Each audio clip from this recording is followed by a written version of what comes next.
Thank you. Thank you for having me here. I like coming to patient events. It's very, very nice.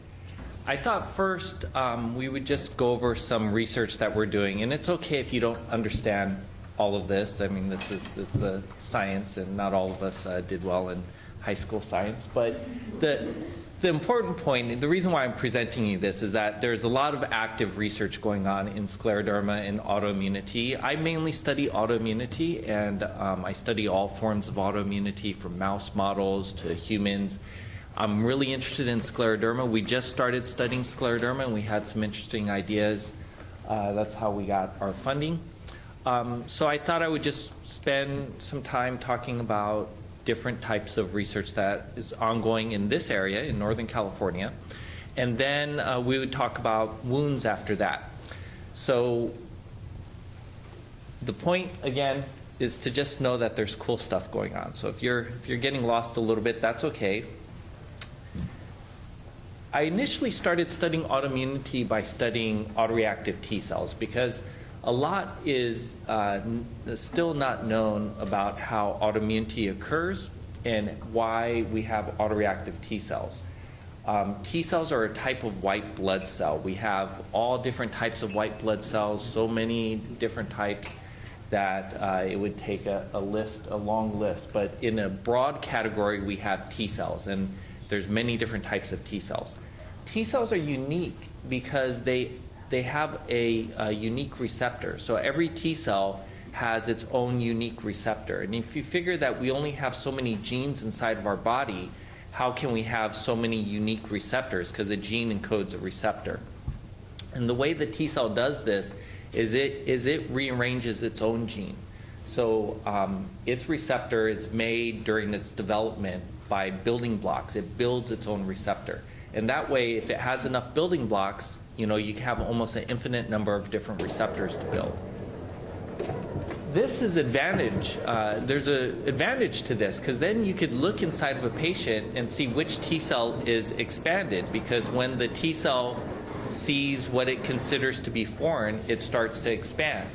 Normally, when we get a cold, we'll have a virus in our lungs, and the T cells will go into the lungs, and a certain T cell will be able to recognize that virus because we have so many different receptors. One will just randomly be able to recognize this virus. And then it will start expanding and it will get rid of the virus. In autoimmunity, the T cells are recognizing something inside your body.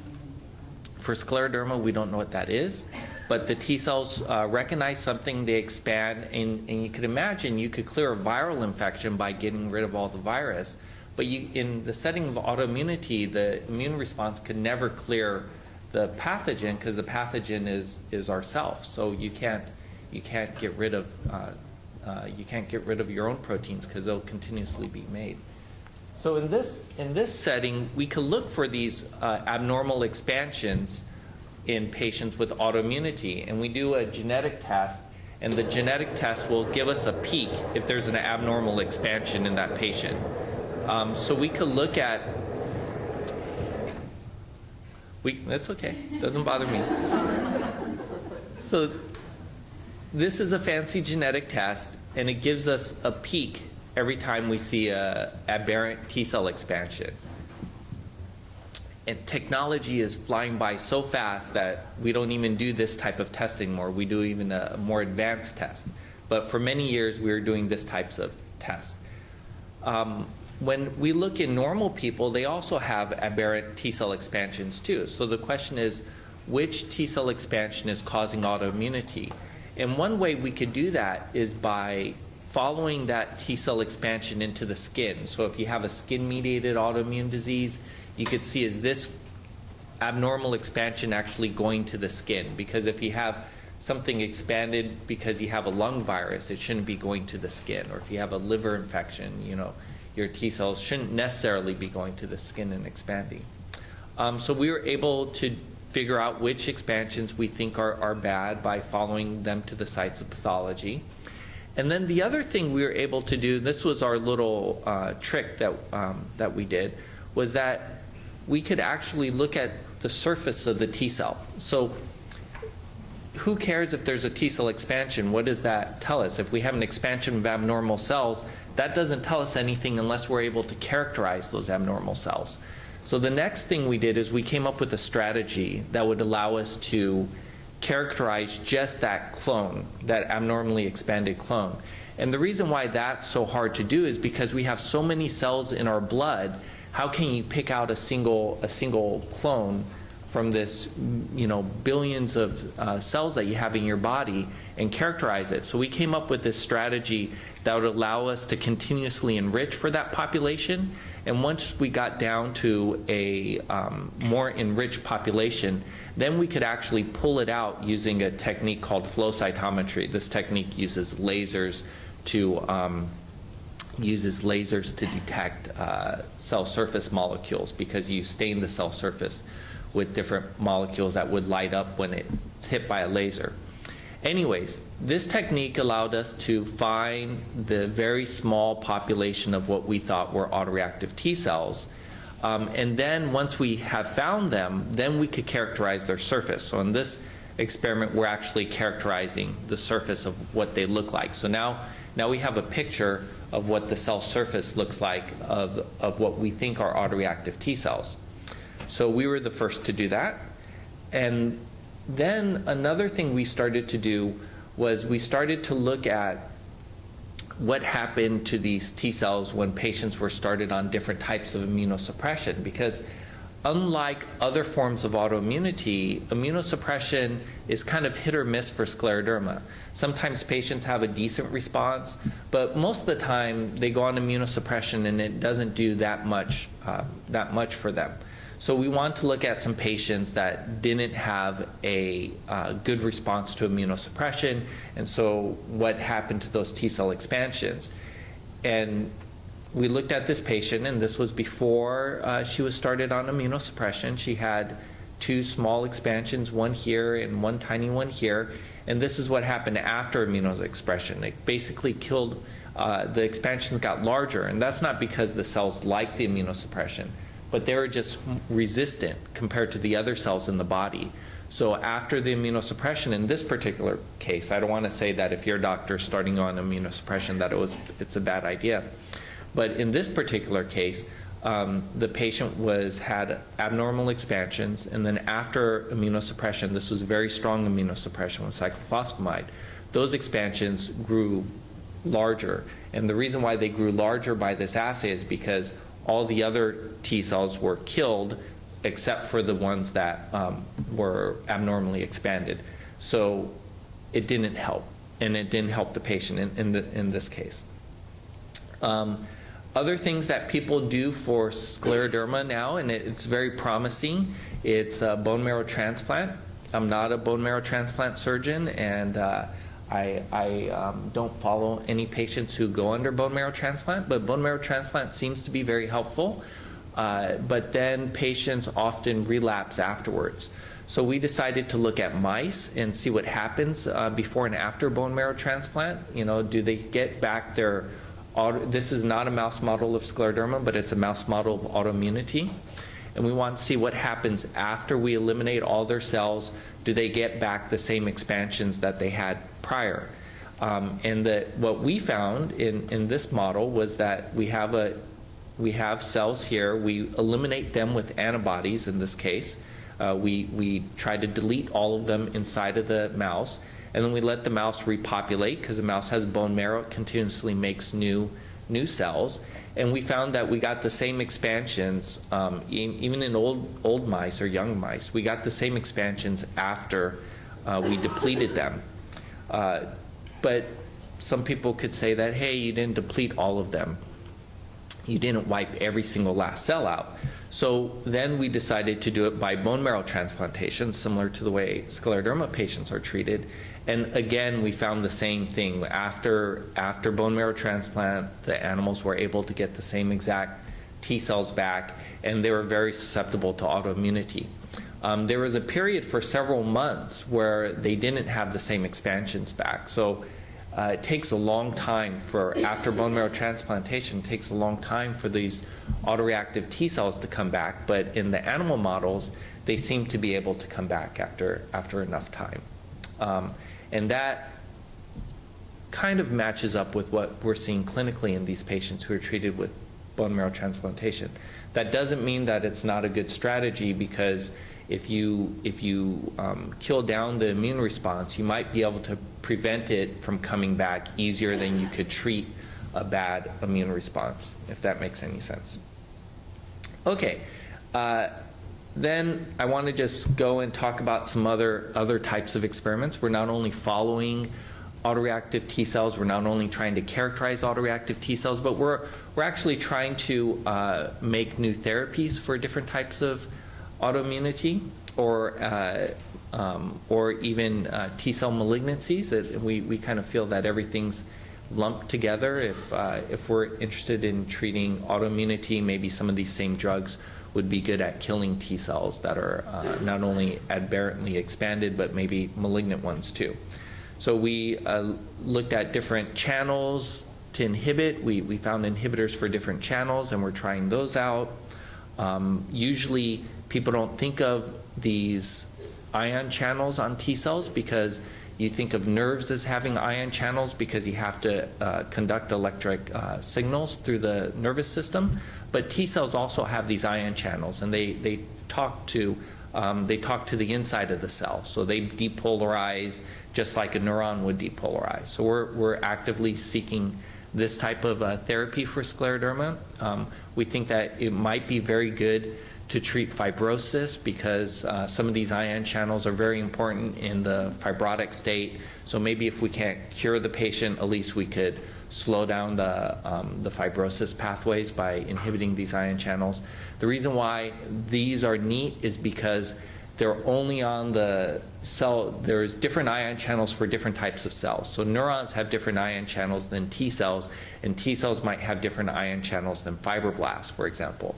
So we could target the appropriate cell type by targeting the ion channel in that cell population. The other thing we're doing is we're looking at molecules that are important in activating cells. So if we have a molecule that's very important in activating T cells, in this case, this is a kinase called ITK, we could engineer little drugs that would fit inside that kinase to prevent it from activating. So in order for a T cell, which is an immune cell, to be activated, it needs to go down certain activation pathways. So if we pick an important molecule in that activation pathway, we can build an inhibitor for that molecule and try to prevent autoimmunity that way. And we did this for this particular molecule, and it's just called ITK. And then we tested it, and it was very good at inhibiting T cell proliferation and killing abnormal T cells. It killed abnormal T cells and inhibited normal T cells from activation. Another cool thing that we're doing, and then I'm almost done if you guys are getting a little bit tired of seeing these pictures, but another neat thing that we're doing is we're looking for ligands for the cells. So if you have a cell and you want to target it, you could target it by picking a molecule that's inside and making an inhibitor like we just showed here. But you also could try to characterize its cell surface and make something that'll bind only to that cell's surface and not other cells. That way you could target a drug to just that cell. So instead of giving somebody immunosuppression to their whole body, which will affect their gut and their, all their mucosa, affects everything, their bone marrow, you could try to target just the cell that's abnormal. And there's different ways to target just the cell that's abnormal. People are using antibodies more and more to do this, and we're very excited about certain antibodies. Antibodies are specific to molecules on the cell. So you could try to link your drug to an antibody, and that way the drug will just go to the cell that you want. So we don't make antibodies in my lab, but we do make small molecules. And the way I make small molecules is by using this man's technology here. His name is Kit Lam. Kit Lam invented combinatorial peptide libraries. He invented combinatorial chemistry along with three other scientists. He's one of the four fathers of combinatorial chemistry. And in combinatorial chemistry, you can make molecules gazillion different molecules. And then what we do is we make libraries that have enormous number of different molecules, and then we screen them to find molecules within that huge library that will bind to the cell that we're trying to target.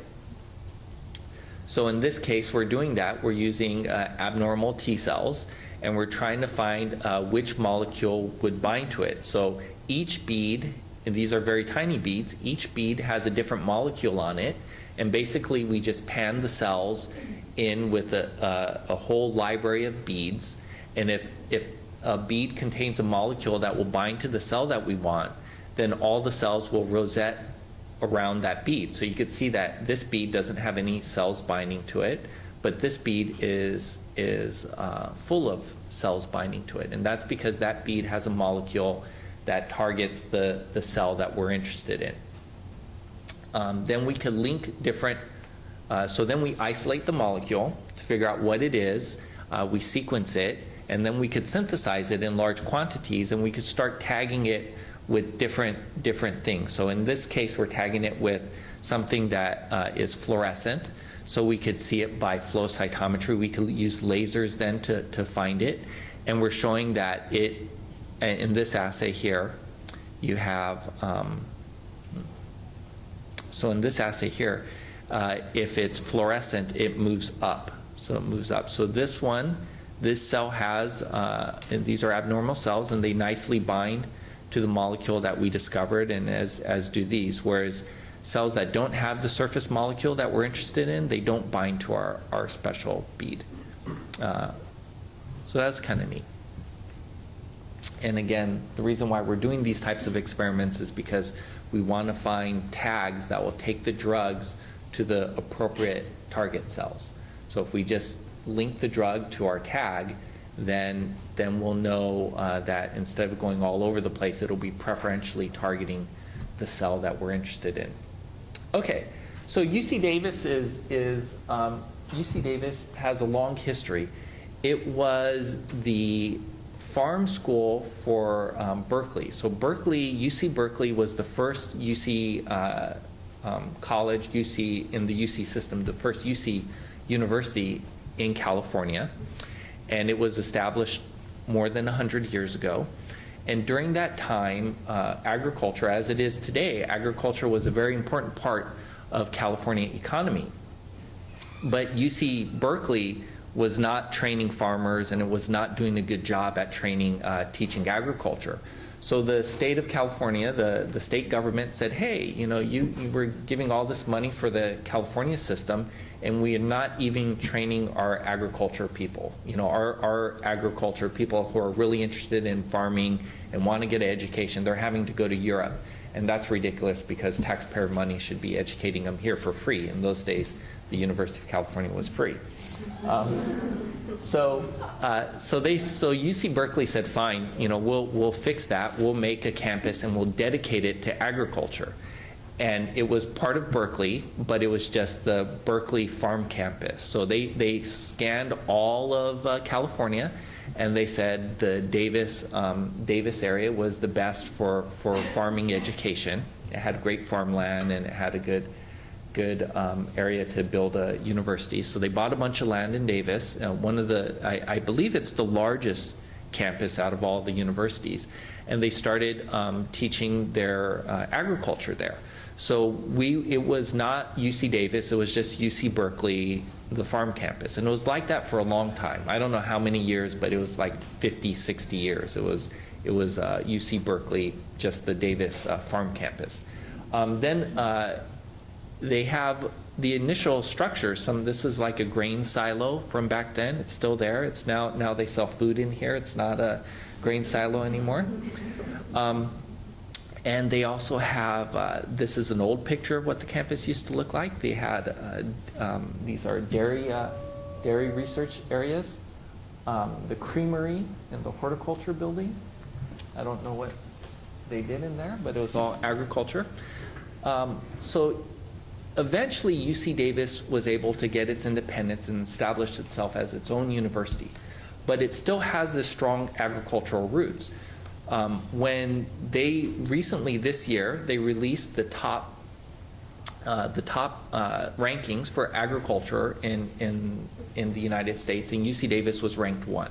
So we're the top school in the country and probably in the world for agriculture. Anybody who wants to learn about this from another country, they come into UC Davis to learn about it, and we're still doing cutting-edge research on agriculture.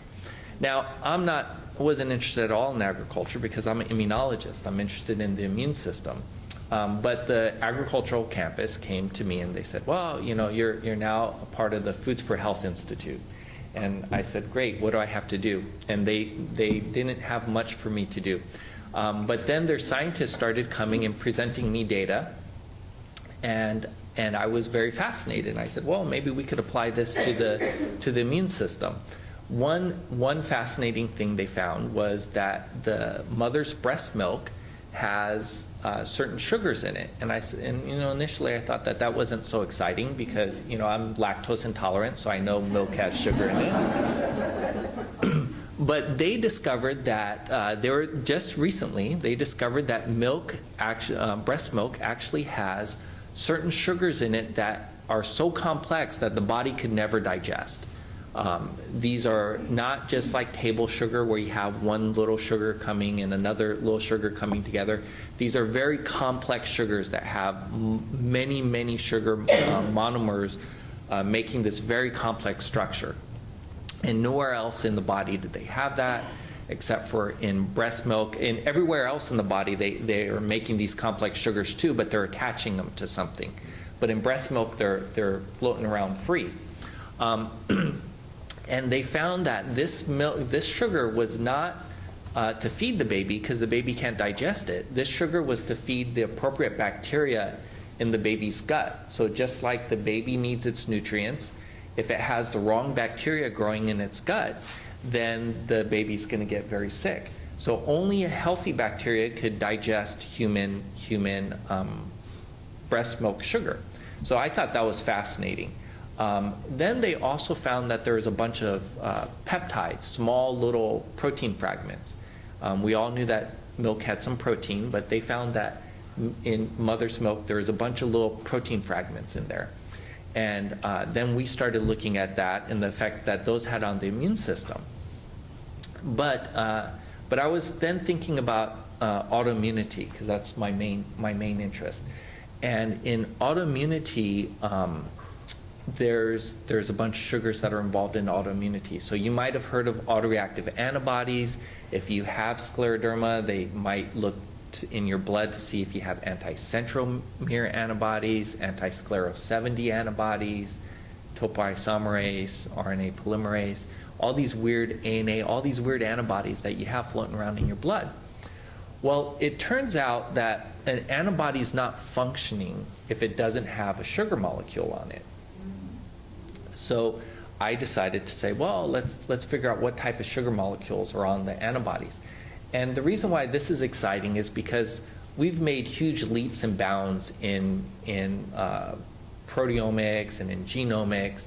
When I first started studying genetics when I was in UCLA many years ago, we were sequencing using these big gels, and we would have to read the sequences by hand. And then they made automated sequencers, and then they made really advanced automated sequencers. So the initial human genome took billions of dollars and years to do. Now we could sequence somebody's genome for 10,000, it'll take us a week.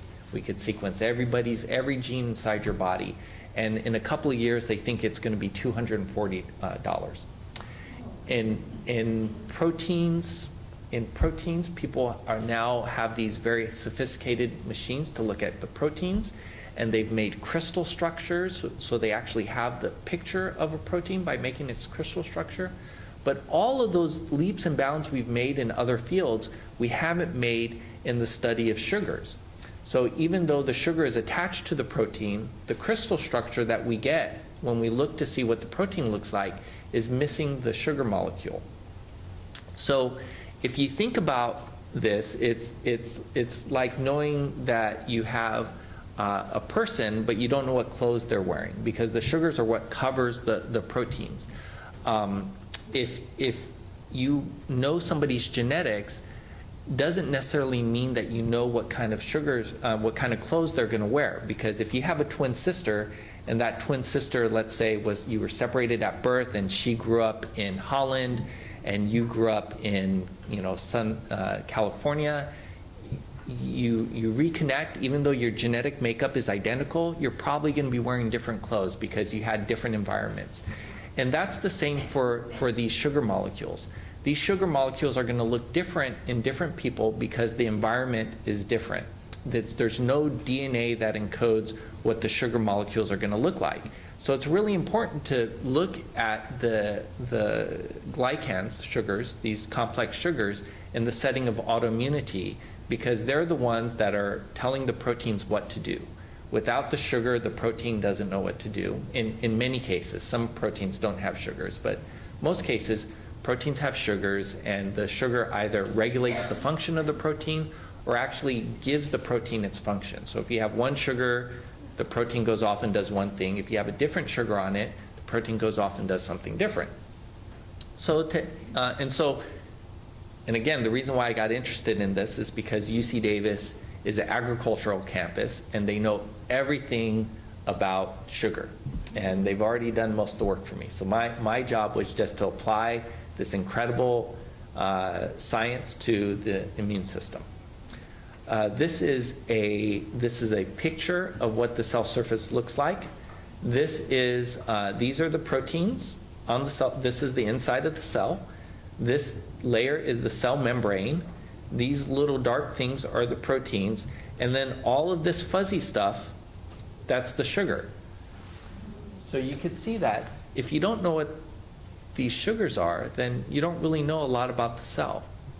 This is on the cells. And these sugars are also on antibodies that we know are autoreactive. So if you don't know what sugars are on the antibodies, then you don't know a lot about it either. This is another picture. So these are all different types of sugar molecules that can be sitting on top of your cells. The little guys here are the proteins. So this little mound is a protein, and then these are the sugars that are sticking out of it. So you can see that a lot of information is in the sugar, and we don't know anything about them yet in terms of their structure in the setting of autoimmunity. And then this is another picture like that. The reason why sugars are so hard to study is because they're the same building blocks. There are a certain finite number of building blocks, and they're just connected different ways. So if you want to study something by mass spectrometry is this very, very fancy machine that will blow apart the molecule and tell us all about the structure of the molecule. But in order for mass spectrometry to work, it has to be able to separate something out by size and charge. And if the sugars, even though they're different, have the same size and the same charge, the mass spectrometer is going to have a very hard time characterizing these sugars. So UC Davis, not me, but go back and give credit where credit's due. This man, Carlito Labria, he's the world's sugar expert in terms of looking at sugar structure. And one of the reasons why he's the world's sugar expert is because he invented the machine that, so this is an example, I'll get to the machine in a second. This is an example of how complex the sugars are. So you can have any combination of these blue, yellow, green, and red triangles. You can have any combination of that. So if you had a little boy and you told him to play with these things, you could imagine that it's an infinite number of different types of structures he could make. There's maybe 20, 30,000 different structures you can make from these. So that it's very hard to know what they look like inside a cell or on top of an antibody.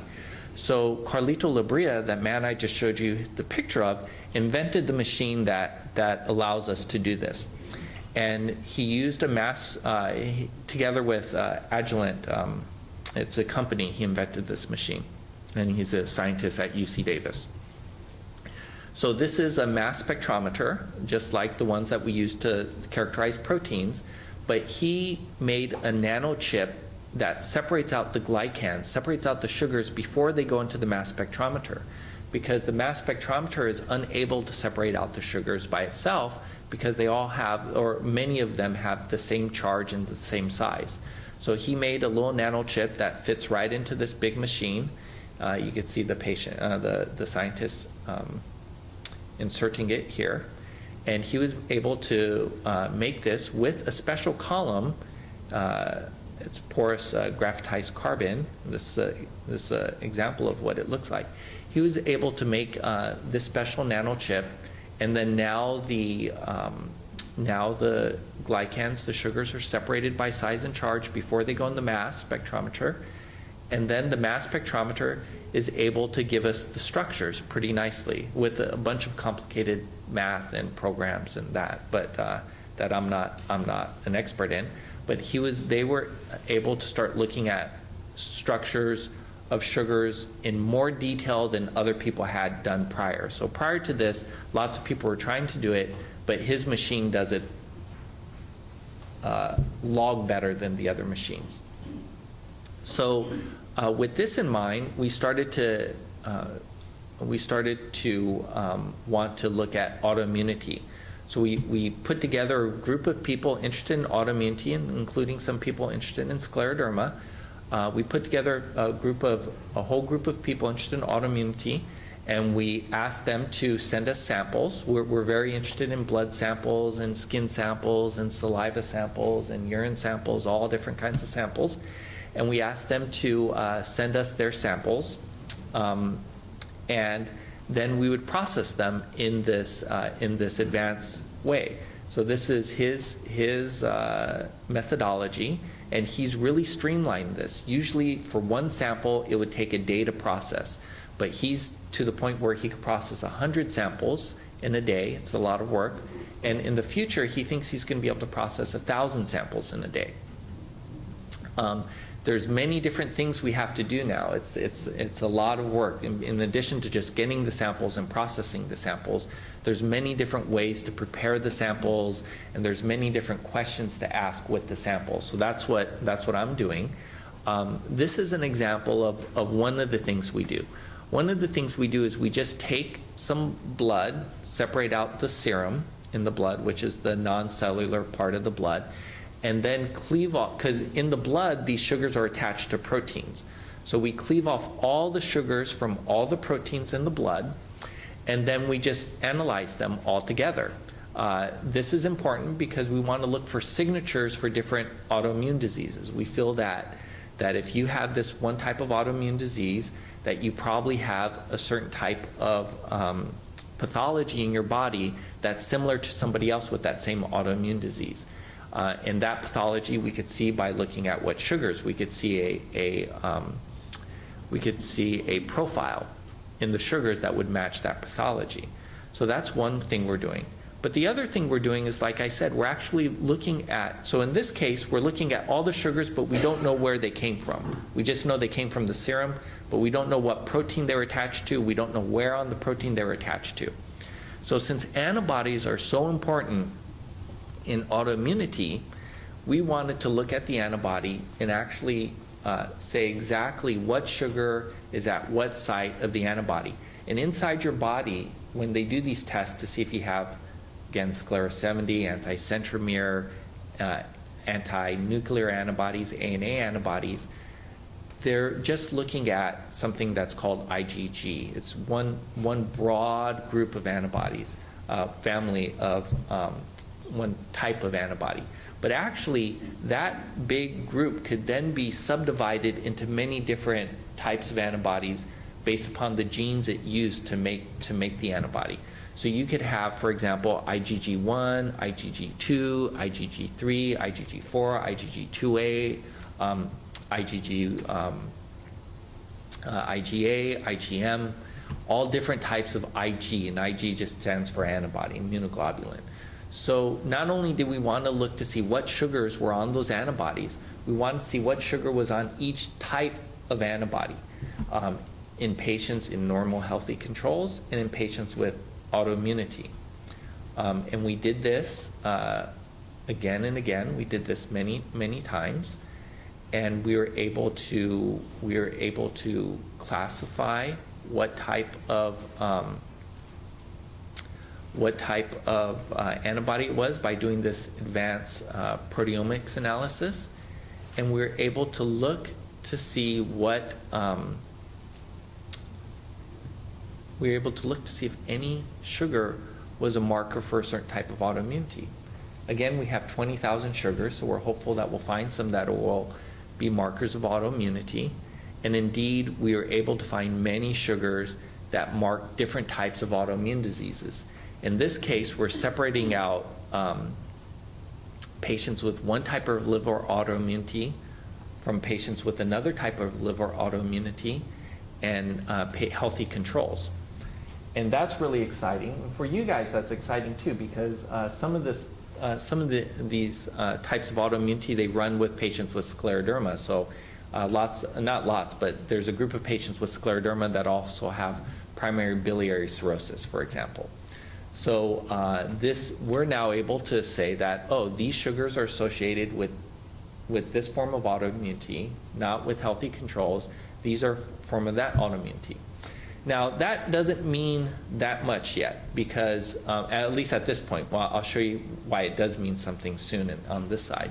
Because I could go around and measure everybody in the world who's man and who's woman, and I could say that men on average are taller than women. And that's statistically significant to the billionth power. Because in general, men are taller than women. But if somebody comes up to me and they say, hey, I just met this person and they're 6'1", what do you think of that? I would say, well, I don't know. Is this a man or a woman? Because if it's a woman, that's pretty tall. And if it's man, that's kind of tall, but not super tall. Because just because something's statistically significant doesn't mean it's useful at all. It needs to also be able to tell us if the test is, tell us if the patient has a disease or not. So we then tested these sugars to see if they could actually tell us if the patient had this form of autoimmunity, and if they actually could tell us if this form of autoimmunity was different than another form of autoimmunity. And that's what we did on this side. And we were able to show that these sugars that we're finding could actually tell us if somebody had a certain type of autoimmune disease and not another type of autoimmune disease. Now that's exciting, because sometimes you might hear that you have certain autoreactive antibodies, and they say that might be indicative that in the future you might get lung involvement, or in the future you might get some other type of involvement. But they're not very highly predictive. We think that these sugars are much more highly predictive. We'll find that out soon, because we're going to be looking at that. That's the next thing we're going to do. But more importantly than any of this is, how do these sugars participate in the autoimmune disease process? Interestingly, the antibody is functional only when it has its sugar, because the receptors in the body, your body has a bunch of antibody receptors. Those receptors bind to the sugar part of the antibody. So why is one sugar involved in autoimmunity and not another? And you can imagine if we figure that out, then we could start making drugs that will block that pathway. So if you have autoimmunity because you have the wrong sugar on there, well, then we could make a medication that would have a wrong sugar but not the pathogenic part of the antibody, and that way it would just block all the pathways that was involved in. So that's what we're doing, and we also did it in these were autoimmune patients with different liver diseases, and we've also started to do it in patients with scleroderma. We looked at centromere positive cases, topo positive cases, RNA polymerase positive cases, and controls. In the liver disease one, we looked at over 100 samples. In scleroderma, so far we only have 40, but we're hopeful we'll get more samples and we'll be able to do stuff. And we've already found many sugars that are very specific to scleroderma. So we're very excited about that. Not only specific to scleroderma, but specific to certain types of scleroderma. So anti-centromere versus anti-topo. So I don't want to bore you with more photos on that. So thank you. And I thought I would spend, because I'm also a clinician, I'm a very good clinician for certain types of diseases. I take care of these patients who get these ulcers because they have a weird disease that causes them to get ulcers. It's actually an ulcerating disease, so the pathology is the immune system comes to the skin and causes ulcers. The ulcers that people get in scleroderma are a little bit different. That's because you have poor vascular, the immune system is attacking the vessels, you're getting thickening of the vessels, and that's why you get ulcers. And I also treat these patients who lose all their skin from autoimmunity. It's a weird blistering disease, and they get blisters all over. But I also see patients with scleroderma. And the main types of things I deal with are small calcifications that we take out, inflammation in the skin that we treat. We have a new treatment at UC Davis, a new type of light treatment that's very good for fibrosing diseases, and we're using that a lot. But today we'll talk about ulcers. I'm happy to answer any questions about those other types of therapies, but today we'll talk about ulcers, and I thought I would just cover, I don't know, I hopefully I'm doing well on time because yeah. Okay, so I'm not gonna, it's not gonna be so impressive of a talk on ulcers. I just made this last night, and I stole these slides from my friend. So it wasn't that hard to make, but yes. Before you go on to that, you have a limited number of patients in your study. Is that because you don't? Yeah, we would like more. We would love more samples. So I don't have a registry of scleroderma patients. We have an IRB approval, so we have institutional research board approval to study scleroderma. And, we would love to get blood or skin or anything that you guys could do. I'm not here soliciting that, but since you brought it up.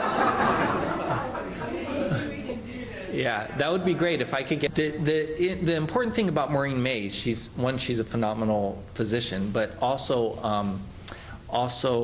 she has the national registry. So somehow she got money to establish a national registry. So it's official government funded bank of this. So yeah, I mean, we would like to do the same thing, but it's hard to compete with somebody who's providing you samples, right? So if I set up a table there, I don't want. We have 2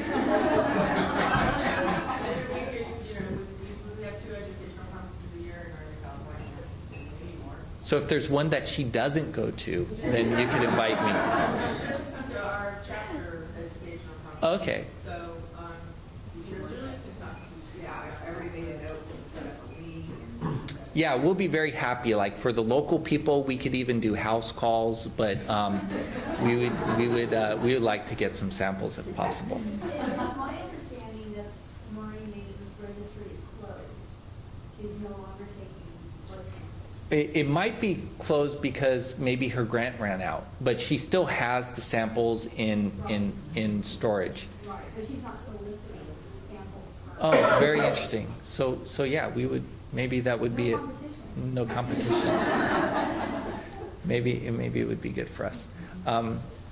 But I don't have that slide up, but we have people from all over who've agreed to send us stuff for the different autoimmune diseases. Just scleroderma is a little bit tough to get samples from because it's hard to do the blood draw sometimes, and then the skin biopsies could take time to heal because the skin is fibrotic, and it's a lot to do. So okay.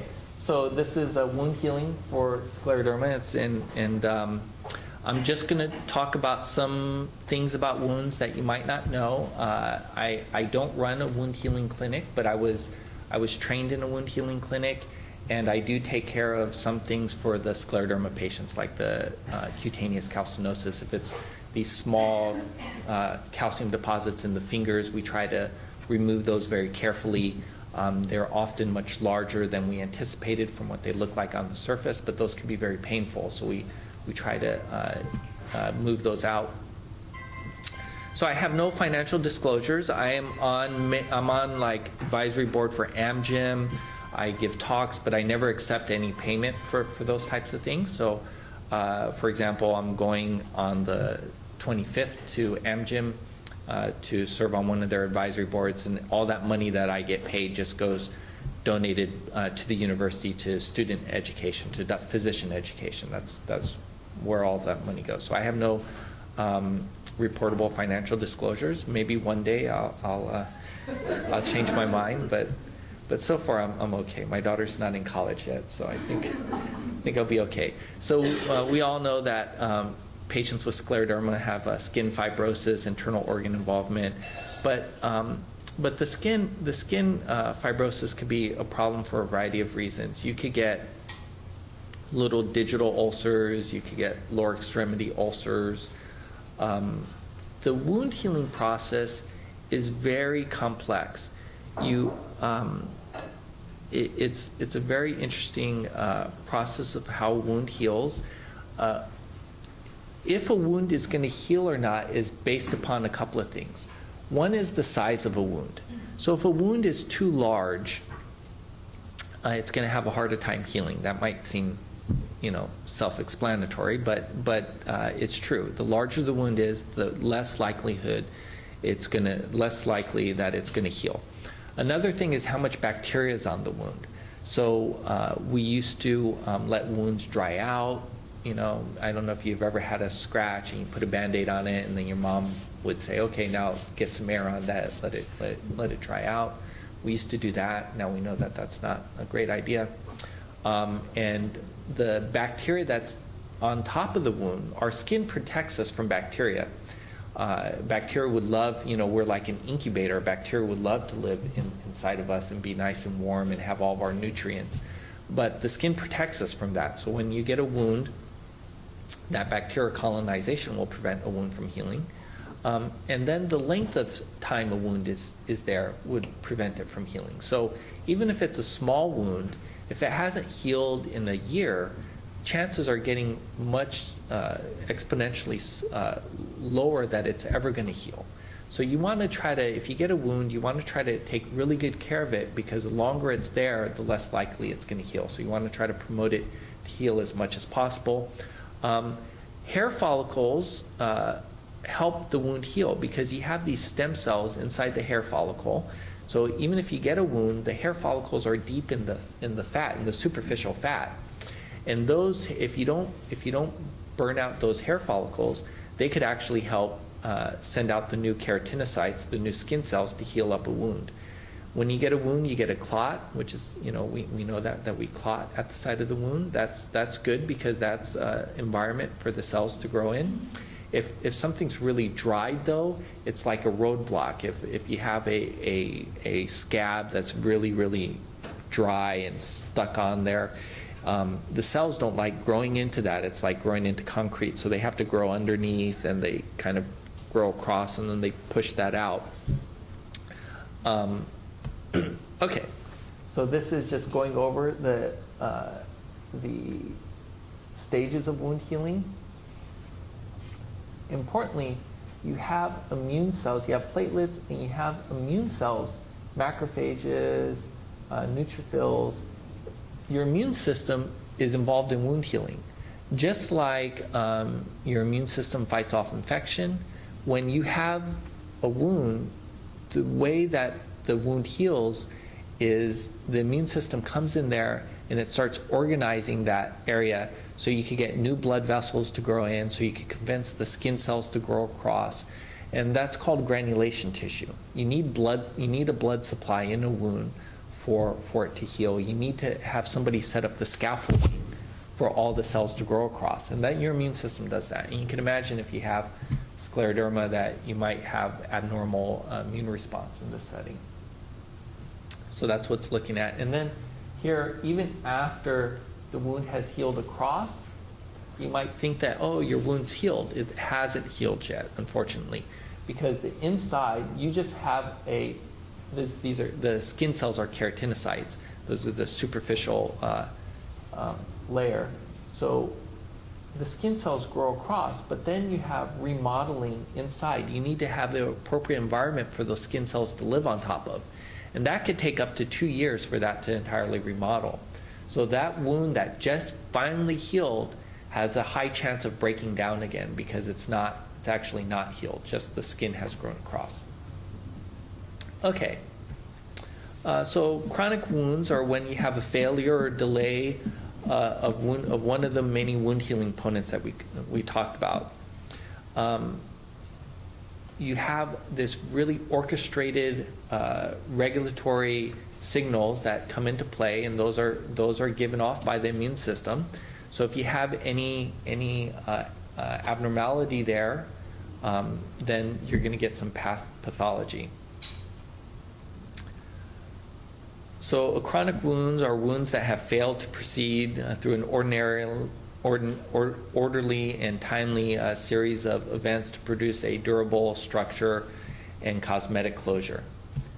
All of these types of things we're going to talk about, but we're going to mainly focus on topical medications and wound dressings. This shows a picture of what happens when you have bacteria in a wound. And this is not infection. I'm not saying that you have a cellulitis where you got bacteria there and they're causing infection. The bacteria are just kind of sitting here. They're not, you can have it where they invade the body, and that's called, they invade the surrounding tissue. That's called cellulitis. But just having an open wound is a nice, warm, cozy little cove for bacteria to kind of hang out there and grow. So you want to make sure that you don't have bacteria in your wound. And you can do that by a variety of ways. One is to do regular dressing changes, because normally your skin turns over, and we all have had dandruff or dust in our house from skin just fluffing off our body. So we want to do regular dressing changes, and we want to put stuff inside the wound that's antibacterial. You have many different types of things you could pick from. One is called iodosorb, and iodosorb is kind of like, it's very ugly looking. It's brown and thick, and you put it in there. But the nice thing about iodosorb is that it maintains its antibacterial properties for a little while. When you clean out your wound, you want something that cleans out very easily. There's Silvasorb. Silvasorb goes in very easily, and it comes out very easily when you do your wound washings, so you can use that. And then you can also use Silvadene. Silvadene is like a thick white cream that you put on in there. Now, if you have inflammation in your skin, you probably want to knock down the inflammation, because a lot of times inflammation leads to you scratching at your skin and self-wounding it. And so if the wound's very itchy, or if it has a lot of redness around it that's not from infection, obviously, it takes a little bit of clinical judgment here, you might want to knock down some of the inflammation with steroids. The strongest steroid is clobetasol. A milder steroid that's still pretty strong is called triamcinolone. And we use those in scleroderma patients who have red skin. So if the skin's a little bit red, and especially if it's irritated, we'll knock down the inflammation with the topical steroid. Another thing you want to do is you want to protect the wound. The wound is like this sacred area where you don't want to continuously traumatize it. You got a wound probably because you got a little trauma there, even if you didn't know that you had trauma there. So you want to make sure that that wound is entirely protected, that it's, we call this offloading. So there's no pressure up against the wound at that point of where the wound is. So it's kind of counterintuitive, because you can't have too much pressure, but you also can't have any swelling. So if you have a swollen leg, that's kind of like pressure too, because the swelling is preventing the wound from healing, or if you just have a pressure at a certain site for a long time. For example, if somebody's in a wheelchair and their leg is pressed up against the side of the wheelchair, or if they don't have good padding and their butt is too much pressure is on that area, those areas will get wounds. Or if you have a poor fitting shoe or a bony malformation, under that bony malformation is a common site to get ulcer. So you want to offload. You don't want to have any pressure in those areas.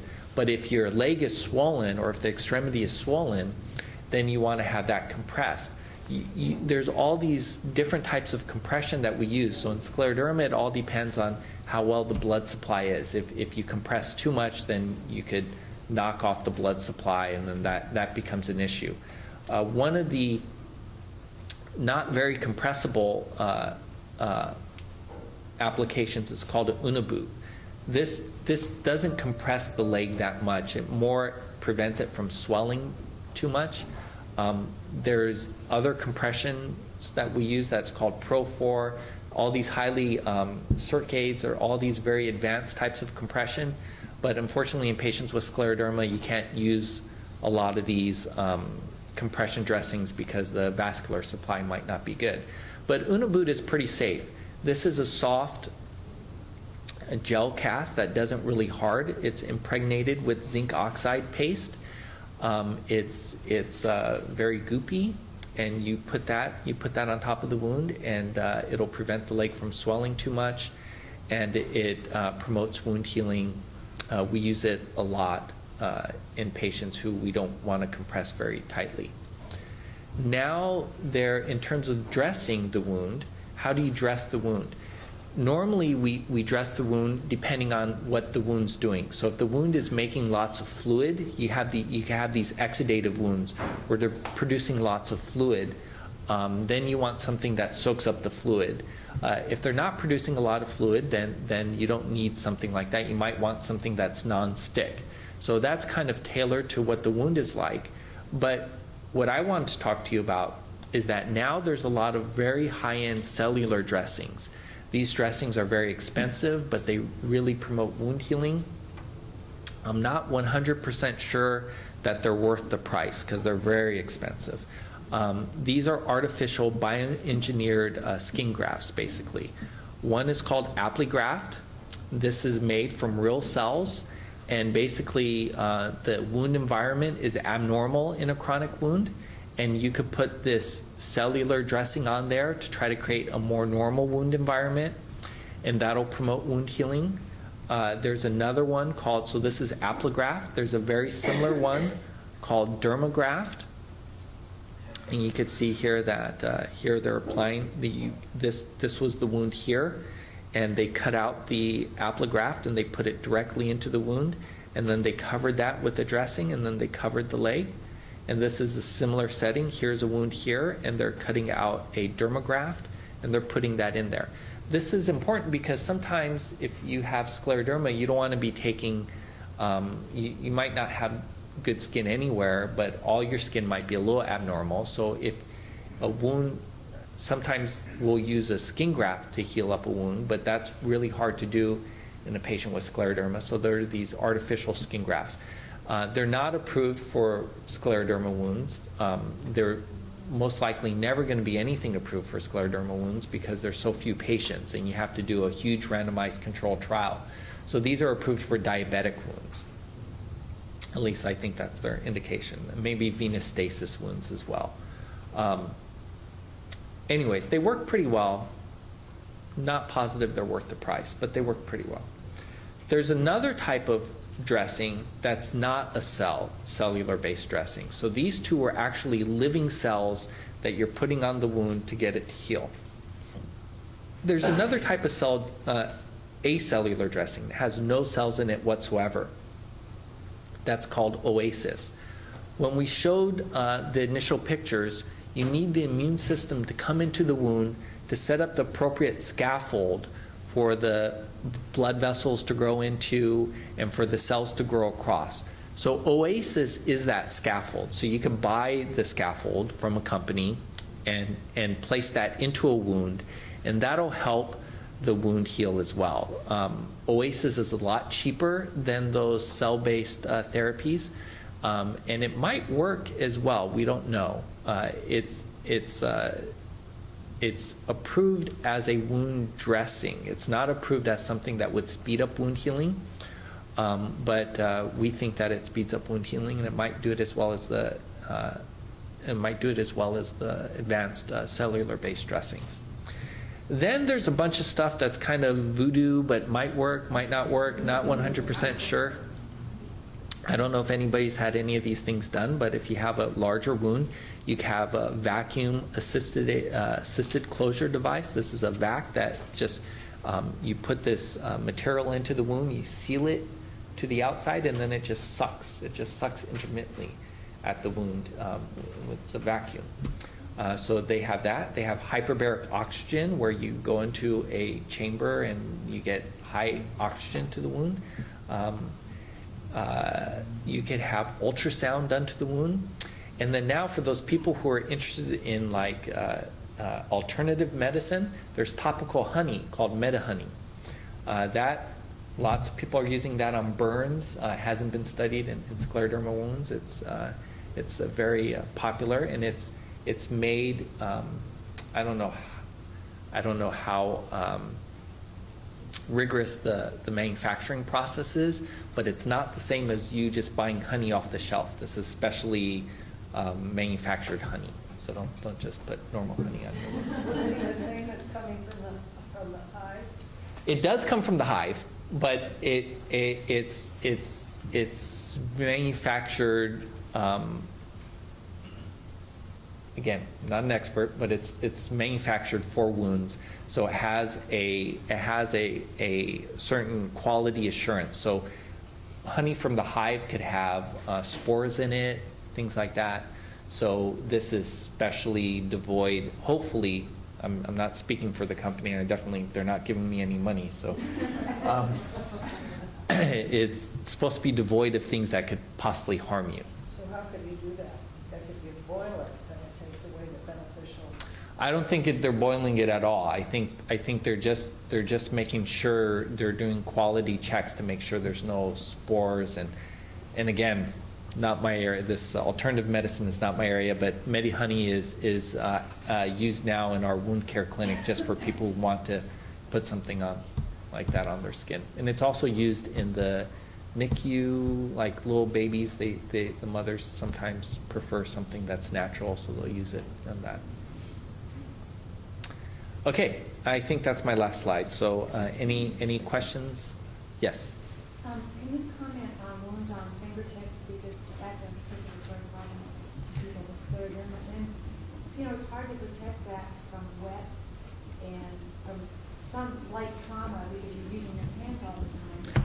Is there anything special in terms of dressing or comment on? Yeah, I think that what you said was trauma. So you want to, if you have an ulcer on your finger, that has to not touch anything. I know you might say that that's impossible because I have to type, I have to, brush my hair or something like that.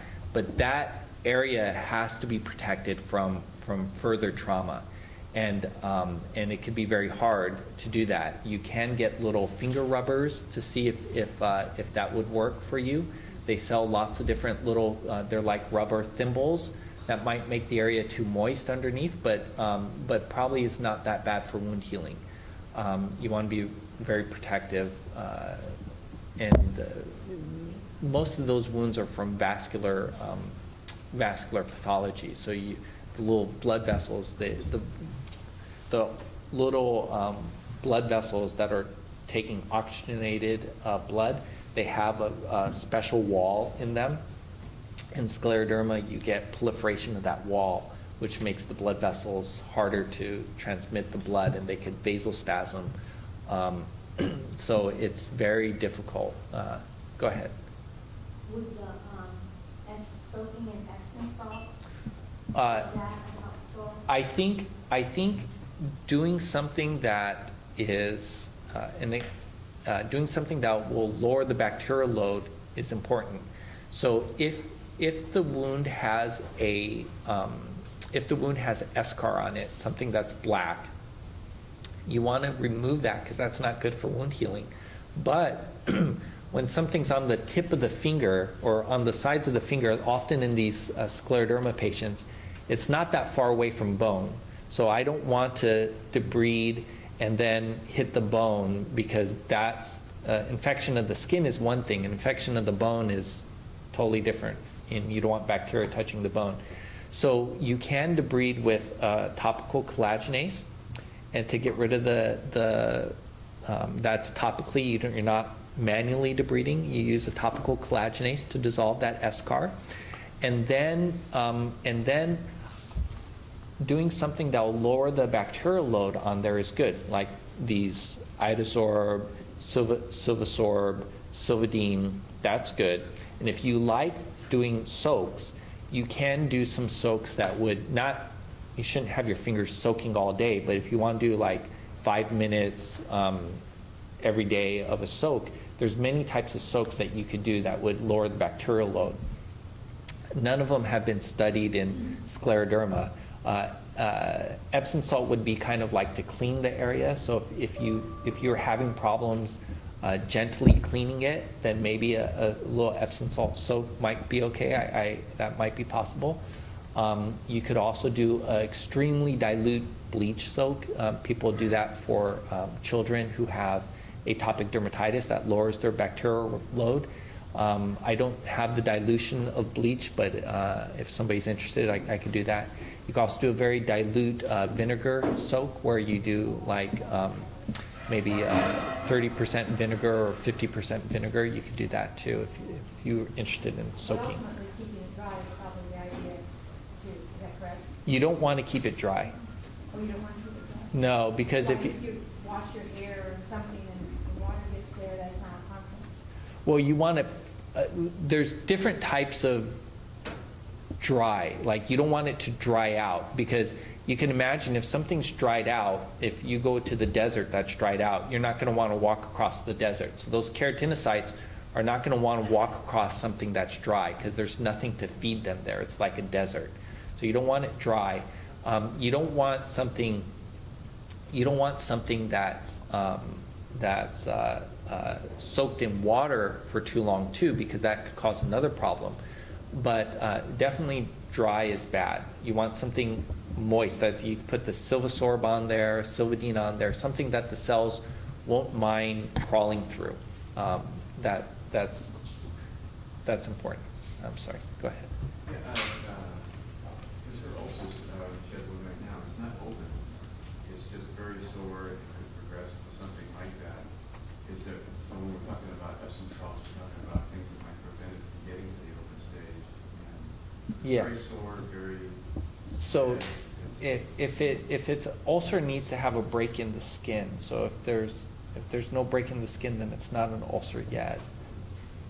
Yeah. Yeah. But how do you prevent it from getting through that stage? Is there anything- Well, I think then you want to do stuff that promotes the blood flow, because likely you're getting an ulcer because you don't have good blood flow to the fingertip. Lots of people have tried different things to promote blood flow, and I don't prescribe any of these medications, so the group is probably more of an expert. But things that will open up the blood channels are like nifedipine. I do prescribe nifedipine. Like calcium channel blockers might help a little bit.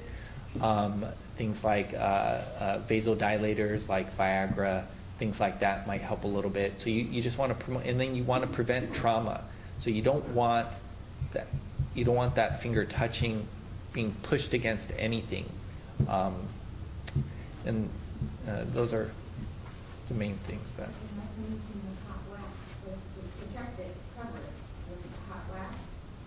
I don't know about, like, if anything that's going to damage, like too hot, obviously you don't want it cold because you could get Raynaud's, but too hot, like if it's uncomfortable for your husband or your partner, then it's probably not a good thing to be doing to you too. I wouldn't, warm is good. Heat could also damage. You get release of certain proteins when something's heat shocked. So you need to like avoid extremes. I would say. Okay. I just wanted to Sure, sorry, comment on be next. the vinegar that you were talking about and Mhm. the bleach components. Those are remedies that my mother and grandmother talked about the Wonder Zone. And I've been using a product called Didaxol, which is a bleach component. I think it's 0.0125%. And I've had wonderful luck with that. And as far as the vinegar, I know so many people that use it, just even helping people to maintain their health, the balance, I guess it provides. But the Didaxol, the bleach, is that something, being that it's so diluted, you could use that daily without having any type of tissue? For the children, so they've only studied, as far as I know, the only study that I know of, and I didn't research this, for reducing pathogenic bacteria in the bleach soaks was they did it 3 times a week. It doesn't mean that you can't do it every day. I think that I try to say things in evidence that has evidence in support of it, so evidence-based medicine, and the things that we're talking about today, not much evidence in terms of scleroderma. So there's no evidence-based medicine to say bleach backs work in scleroderma. But I know that we use them to treat other forms of bacterial colonization, and they work there. So then we say maybe they can be beneficial. I would say 3 times a week would be reasonable. And if you want to do, thank you so much. If you want to do it more than 3 times a week, you might want to compare one hand versus another hand or something like that. And if you have great luck doing it every day, then there's no reason why you shouldn't continue doing that, in my opinion. Okay, let me take one back here, and then you, because they had their. Put down for the fingertip ulcers, Duoderm. Duoderm is a great dressing. So Duoderm is a dressing that's it's a hydrocolloid dressing. So in addition to Duoderm, they have Restore. They're all Duoderm is a name brand, so I'm sure it's very, very good. But it's in the category of hydrocolloid dressings. Duoderm is good for a variety of reasons. One reason is that it provides a barrier for the skin, so the ulcer will not dry out very well when it's under Duoderm. Has a little bit of gaseous exchange. Duoderm is minimally absorptive, so if the ulcer's making some fluid, it could absorb a tiny bit of that.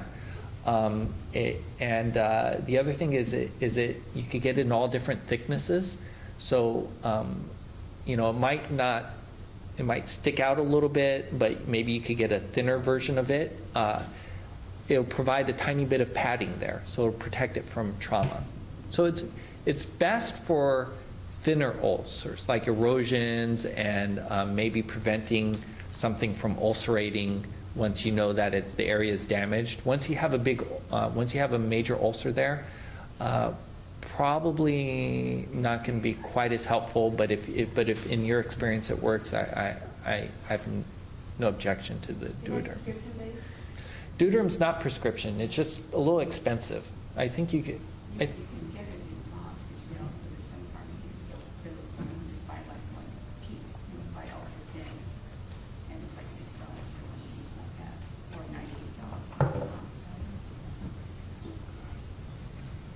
$98. It's nowhere near as expensive as those artificial skin grafts we were showing, which can also be put on the fingers, by the way. Okay, so I'm sorry. Yes, sorry. I had heard that nitroglycerin is another avenue that you can take to promote blood flow. Sure. So that would be under the things that are trying to increase blood flow to the area. I didn't read up on any studies on nitroglycerin, but I know it's commonly used. I don't know what the studies have said, but that's the strategy, is to dilate something that will dilate the vessels to get more blood to the area. I think all of these things, if you try them and you think they're working, then it might be worthwhile to continue going that route. So And that is helpful. As help for you, that's good. So help preventing the ulcers or help preventing the Healing. really? Okay, it's very, very nice. Okay, let's see here and then we'll go back. So can you answer other questions, not just about wound care? Yeah. Okay. But I hopefully I can answer. I mean, we'll see what the question is. And I know you said bone marrow transplant was not your area of expertise, but you have obvious understanding of it. Mhm. When you were talking about the relapse after, are patients able to go back and then do another bone marrow transplant? Bone marrow transplant is a big ordeal, so you don't want to go through too many of those. For cancer, once in a while they'll do a second bone marrow transplant, but I wouldn't recommend multiple bone marrow transplants. It's a lot to go through. But you could go to clinicaltrials.gov now that the government's not shut down.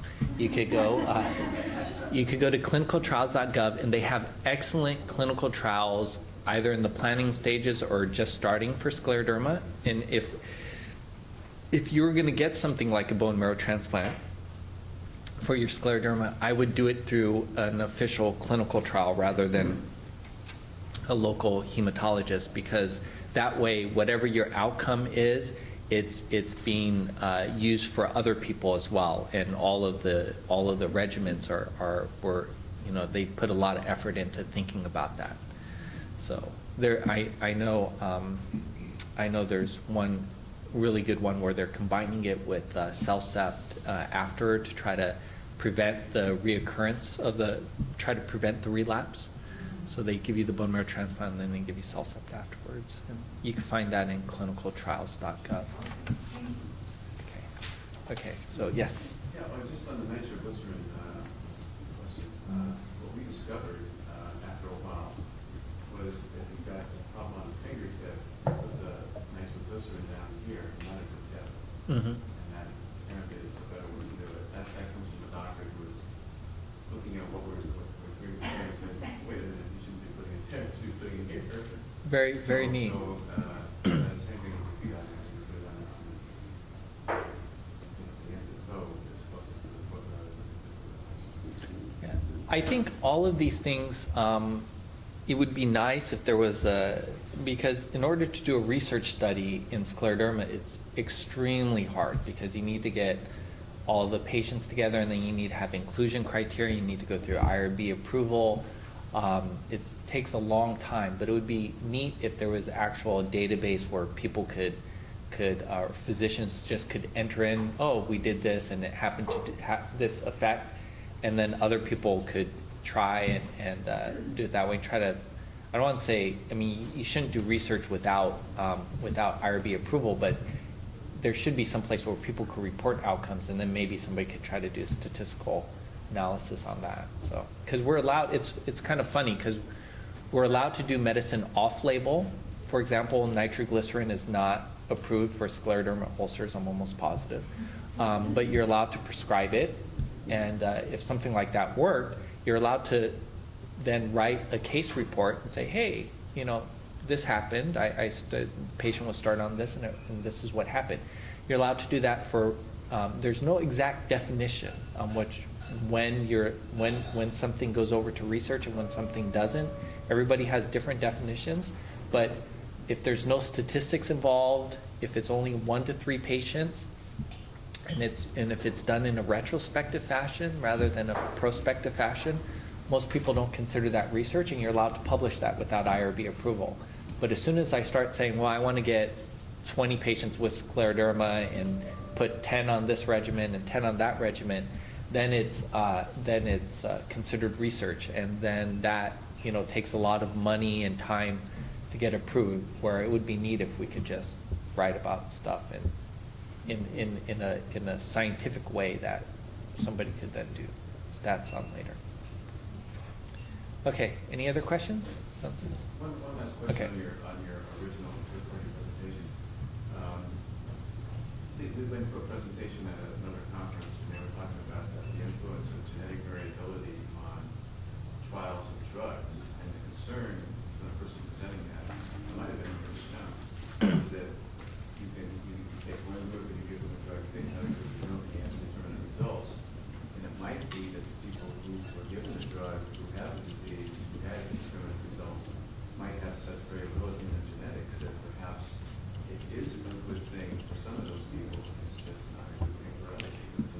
Yeah, so that's going to be very exciting because in a couple of years,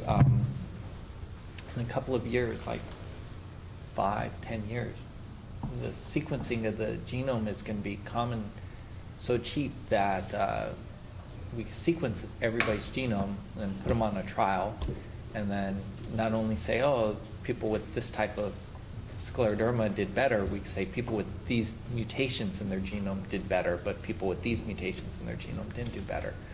And then the regulation of the genome is also this epigenetics that people are doing. It's very fascinating. So eventually, people are going to be mining this trial data again and again with the genome data. So it's an exciting time to be in science. Yes?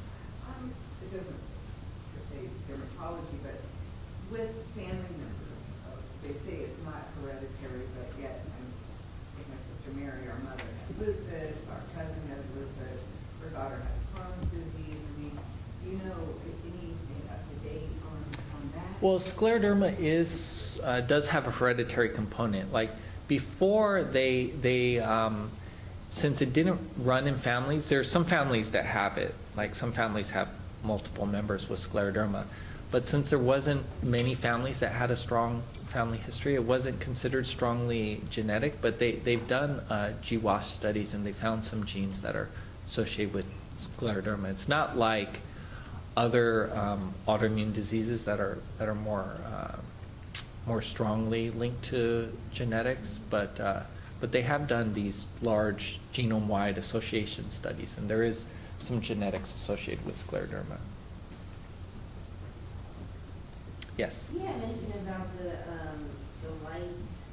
Oh, yeah. Treatment. Yeah. Is that for pigmentation changes? Or? No, so there is a special new light at UC Davis called UVA1. There's all different types of phototherapy.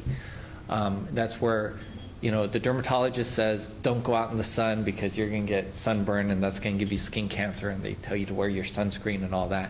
But then when you come into the office, they say, oh, I could treat that. You go in my photo booth. And so we're allowed to irradiate you, but the sun's not allowed to irradiate you.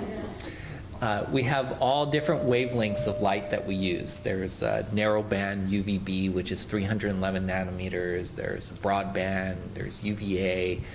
So now the new kid on the block is UVA1. And UVA1 is kind of cool because it penetrates pretty deep, and it works pretty well for fibrosing diseases. So we use it for patients with sclerodermatous graft versus host disease. We use it for morphia, and we use it for scleroderma. And it's a neat machine. And you stand. You have to get naked, but you're behind a door.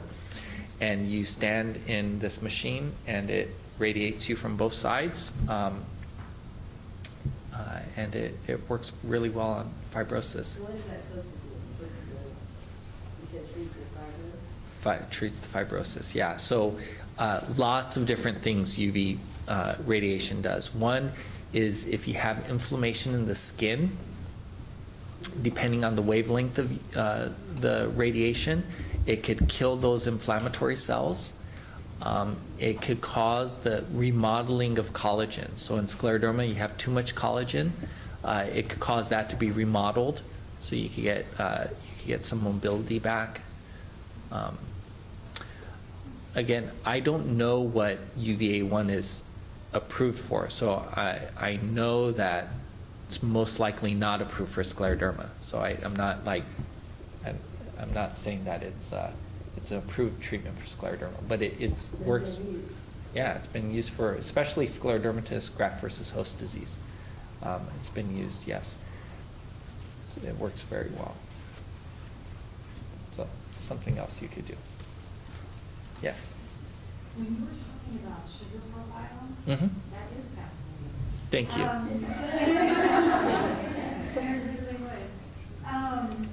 So if the sugar molecule is not encoded by the DNA, then what is telling it to do what? So How is it directed? exactly. So I presented this, and the geneticists were like, sugar, genes are important.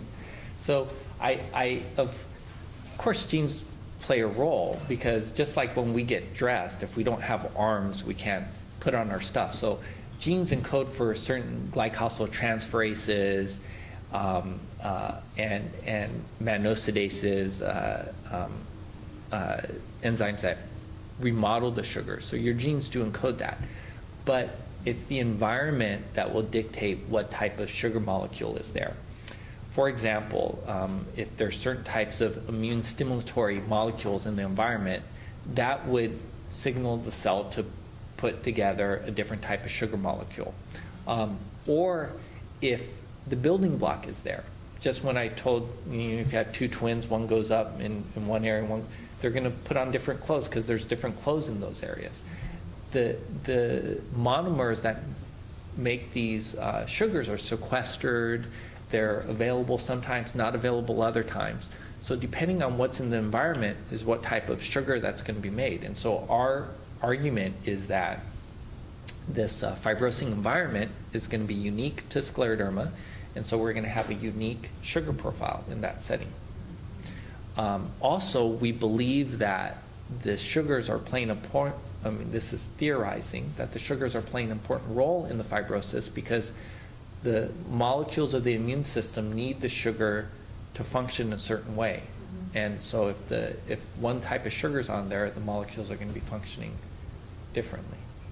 And with the profiles, and you were saying like you can get the related information like if it's for lupus or scleroderma or other autoimmune diseases, what about people with multiple autoimmune diseases? Is there a way that you separate them out? Or do they have So it's kind of exciting because some sugars we find are in many different autoimmune diseases, and some sugars are unique to that particular type of autoimmune disease.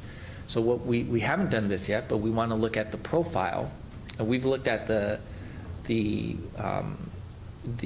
ability of a single sugar to predict which autoimmune disease you have.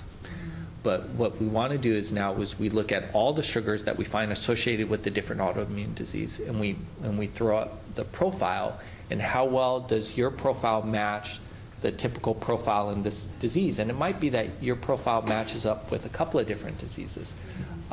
We know that some of the sugars are not highly expressed in normal people, but are expressed in multiple types of autoimmune diseases. So that's already there. We're seeing overlap, and then we're seeing uniqueness too. Yeah. We think also that this type of antibody is also very important. Certain types of antibodies are associated with fibrosis, like elevation of IgG4 is associated with fibrosis. They didn't see that when they looked at, so this is a recent discovery, I don't know how recent, but they found IgG4 was associated with these weird fibrosing diseases. Then they said, well, let's check Scleroderma, and they didn't find it when they checked Scleroderma, but the way we look is totally different than the way other people look. So we think that we might even be able to do these tests do a more advanced test for what people have already dismissed, and maybe we would find something there too. So it's not only the sugar, what antibody is actually having the sugar, and it gets very complicated. And luckily, I have good, smart people I'm working with. Okay, is that it?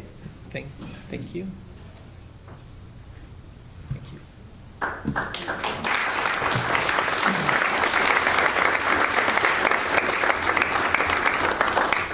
Thank you very much. It's great. And Dr. Maverakis said he'll have some slides that he'll send me, and I'll put up on the website so you can download it yourself. That'll be, take which ones you want. So that's good handy. Lunch should be served. Now, I don't know if you're serving tables or, okay, so they'll be coming out, so if you need to go to the restroom, perfect time. But Lots of people were taking pictures of me, I know. so I'm going to take a picture of the. But thank you so much, this was Okay. great. Okay. And we would like to somehow put a link up on our website so you could get some of the samples. Okay, sure. I don't know if I could talk how to do that, but Samples. Oh, yes, that for would be you. awesome. Yeah. That would be awesome.